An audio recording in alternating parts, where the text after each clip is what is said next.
So a couple of weeks ago, 2K quietly released a game-changing update that improved finishing on so many levels.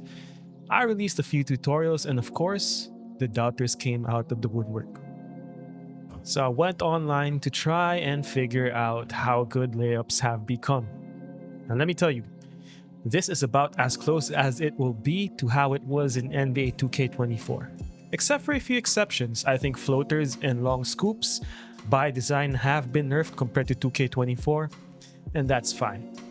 As you can see from these clips right here, finishing through contact and a lot of different types of skill layups feel about as good as ever.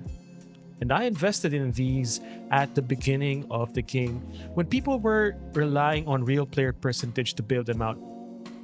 The sauce is in these two videos that I've put out over the past 2 weeks, detailing a secret layup method and why physical finisher is quietly one of the best in the game. So about real player percentage.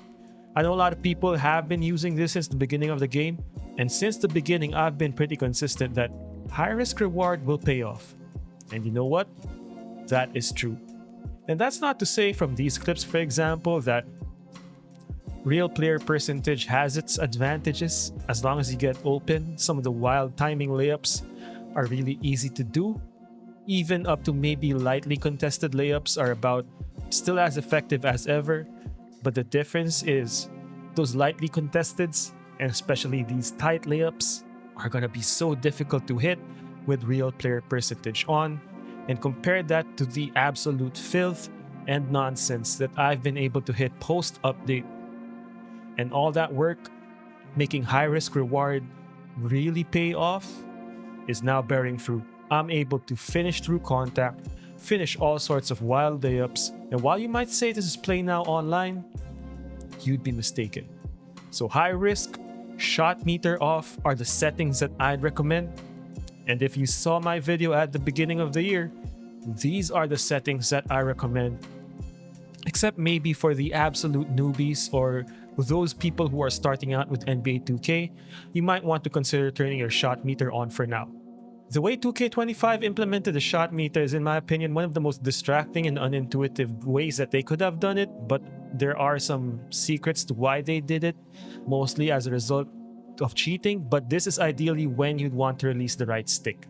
But I actually released it a little bit earlier because this is considered an open layup. So one-way layups were buffed in NBA 2K25 post-gameplay update is that the timing window is now much larger for open and wide open layups, but for contested layups such as these, the time that you release the right stick would be when your right hand is fully extended or your left hand when releasing the ball.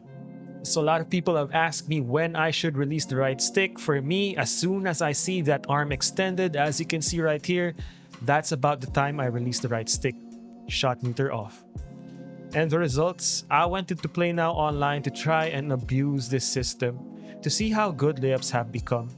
Now let me tell you, putting into practice the stuff I taught in my previous 2 tutorials shows me that layups, that's right, they're about as good as they've ever been in NBA 2K25, if not the best it's ever been. So if you're still on that real player percentage, in my opinion, it's time to make that switch. And if you haven't watched my 2 tutorials, which in my opinion are game-changing, you better do that now. So to the people at the beginning that said off-ball defense is gonna kill this technique, what you gotta say about that now? I bet the next set of comments are gonna say, well, do it in the rec. I have been. Since the beginning of the year. Nonetheless, I know that for some people, certain game modes don't count as NBA 2K. And over the past few days, I've been making my way to a new build that will be mostly layup dominant. And I'm gonna bring that to the rec. But what you can see right here is evidence that layups are back, and with my tutorials, they might be better than ever. Don't get me wrong, I'm still staying away from long-range scoops and floaters. I think by design, those were really nerfed compared to where they were in 2K24, because frankly, they were so overpowered in NBA 2K24. But skill layups, contact layups, and especially when you use a technique that I taught, making sure that you select the right kind of layup animation, these are about as smooth as butter. So Layup gang, I never wavered in my faith. I stuck to high risk reward since the beginning of the year.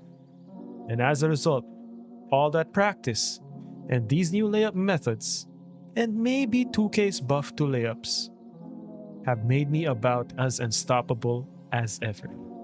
Hope you enjoyed the video. Let me know what you think in the comment section below. We're doing some big guard sauce over the next few days, and I'll see you in the next one. Peace.